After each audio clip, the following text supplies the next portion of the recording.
নানা বাড়িতে বেড়াতে গিয়েছিল 15 বছরের স্কুল ছাত্রী জুই। ঢাকা মিরপুরের বাসিন্দা জুই বাবার সঙ্গে বরগুনা সদর উপজেলার এম বালিয়াতি ইউনিয়নের লতাকাটা এলাকায় নানু শানু মির্দার বাড়িতে এসেছিল।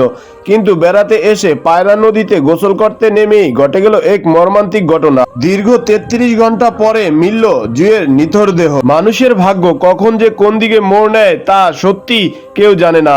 কিছু ঘটনা শুধু চোখের পানি আনে না, বুকের ভেতর একটা দীর্ঘশ্বাসও রেখে যায়। দশম শ্রেণীর মেধাবী শিক্ষার্থী রাবেয়া আক্তার জুই, বয়স মাত্র 15। জীবনের সোনালী অধ্যায় শুরু হওয়ার আগেই নিভে গেল তার জীবন। কিভাবে কি হলো আর কি? আমরা ঢাকা থেকে সকালবেলা আসছি। জি, আজকে সকালে আসছেন? আজকে সকালে আসার পরে ও আর একটা বাচ্চা আছে আমাদের ভাতিজি সিয়াম। আমি আর চাচু সে পরে আসছি। ও আমাকে রাইখে আগে আগে চলে গেছে। আগে দিয়ে হচ্ছে ওই জায়গায় পানিতে অলরেডি নামছে। পরে দেখার পরে আমি নাম চাচু আমার উপর দুইজনে উঠতে গেছে। পরে মানে আমারও নিষেধ করছে, ওরে উঠতে গেছে, কিন্তু ওই নামছে পরে আমিও নামছি যাই।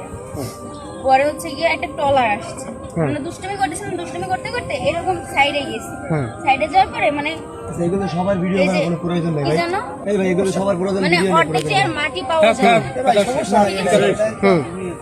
তারপর হচ্ছে কি মাটি আর পাওয়া যায় না, তো ওই যখন একটা ট্রলারও আসছে ওই টাইমে আসার পর হচ্ছে কি ওই ট্রলারের যে ঢেউ ছিল, ওই ঢেউটা হচ্ছে কি আমি প্রথম হচ্ছে গিয়ে স্লিপ কাইটা ঢেউর সাথে বাড়ি খেয়ে মানে প্রথম আমি চুটনি খাইছি। মানে নর্মালি মানে একদম পানির নিচেই চলে গেছিল।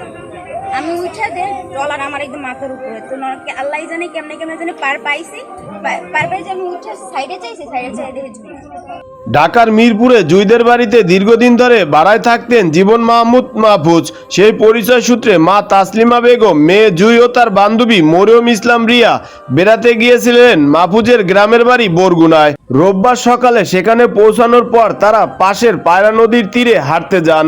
হাঁটার এক পর্যায়ে দুই বান্ধবী জড়াজড়ি করতে গিয়ে নদীতে পড়ে যায়। রিয়া কোনোভাবে তীরে উঠতে পারলেও সাঁতার না জানা জুই জোয়ারের স্রোতে হারিয়ে যায় গভীর পানিতে।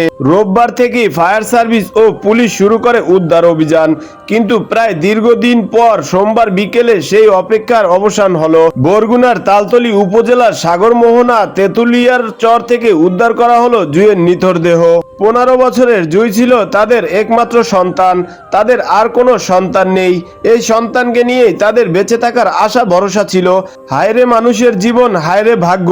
জীবনের সোনালী অধ্যায় শুরু হওয়ার আগেই জুইয়ের জীবনের আলো নিভে গেল। আল্লাহ জুইকে ক্ষমা করুন এবং তার পরিবারকে ধৈর্য ধরার তৌফিক দিন।